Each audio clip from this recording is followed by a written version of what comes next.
Vergil Ortiz Jr. All right, gentlemen, I don't know if you know this, but your fight is now a WBA World Title Eliminator. These just came down right now. So more on the line on Saturday.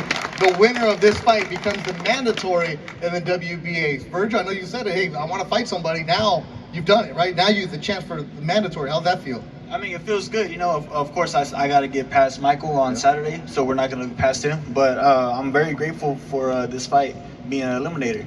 Michael? Eliminator finally. Fuel added to the fire. Very motivated right now, very focused, and this is just like the cherry on top of the cake. There it is, Michael McKinson, Vergil Ortiz. Vergil, all right, let me get the bad question out of the way. How was camp? It was great. It was good. I mean, you know what? That's not even a bad question because, you know, the last camp. So it's a good question. You know, I felt 100 times better this camp. We had some great sparring. Everything's just been great. You know, we stayed by Venice. You know, I've been running the beach almost every day, and it's just really good. It's a really great camp. Well, a kid from Texas now training in Southern California. You're taking advantage of that Southern California weather. I forget the humidity. Yeah, man. I mean, I love the humidity. When I came out here, you're the one. Man, when I walked out here after the airplane ride, and I stepped out and I felt the hot. I was like, oh man, I'm trying not to cuss right now, but I was like, ooh. But then I was like, this is home. This is what I'm used to. So, Michael, for you, you're a long way from home, across the pond for the second time. You had no problem coming to Vergil's backyard to fight, did you? No, it's a long time coming. I think it was November the 17th last year. I got a text message saying there's a possibility you're fighting Vergil in January. So it got a month down the line, and then they said no, it's moved back to March. So I had a long preparations, and I went to LA, and unfortunate circumstances, I fought a replacement opponent and stuff like that. But now we're however many months down the line and finally got it. I know they nearly went in a different direction, but a big thank you to Golden Boy for giving me the opportunity again. Team Ortiz for giving me the opportunity again. 100%, I've had it hard in my career, and I don't mind coming to the Lions Den. Coming to the Lions Den, your words, why would you do that? A lot of fighters wouldn't.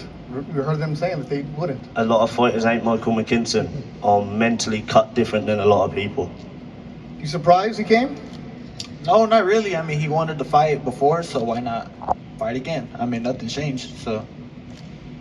Fighting in here, the Dickies Arena, you're not too far from Grand Prairie, where they just, think they just put up a mural of you, the city dedicated as a landmark. The pride that you have of being a Texan and fighting here, filling this up, how much do you feel? I have a lot of pride being out of Texas and fighting inside of Texas, where a lot of family and friends and, you know, all my peers growing up. You know, it's something that that definitely pumps you up. You know, gives you energy. We heard Bernard talking about how he loves your dedication, your work ethic, but sometimes fighters can get overconfident. How do you stay locked into the zone and not overlook Michael McKinson? I don't. Well, first of all, this is boxing. Anything can happen in boxing. I have a lot of respect for all fighters who step in the ring. It doesn't matter. It doesn't even matter if it's against me or anybody. I don't care. We know we're all fighting for the same thing. We're fighting to provide for our families. I feel like that's the #1 goal right there. So I have a mutual respect for every single fighter that steps into the ring. Michael, be honest, how many people giving you an opportunity, giving you a chance, saying, oh, Michael McKinson's coming here, why you're not going to do well? What do you say to those doubters? I believe in myself. I believe in my hard work, my team, my rise. You know, somebody tweeted the beginning of the week, my second professional fight, I fought in a hall in front of 500 people, got zero money. To get to where I am, I think Vergil's second fight he fought on a Canelo undercard. You know, so I've worked my way up the very hard way.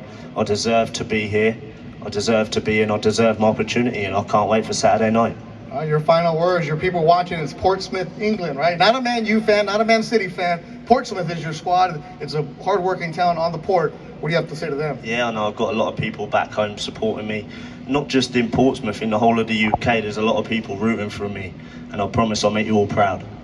Vergil, he's upset-minded. What do you have to say to your fans right now? I mean, you know, just the same thing I say all the time. Just thank you for supporting me. Your support doesn't go unnoticed. I appreciate every single one of you guys. And expect a great fight Saturday. 18-0, 18 KOs. Vergil Ortiz Jr., Grand Prairie, Texas. Michael McKinson,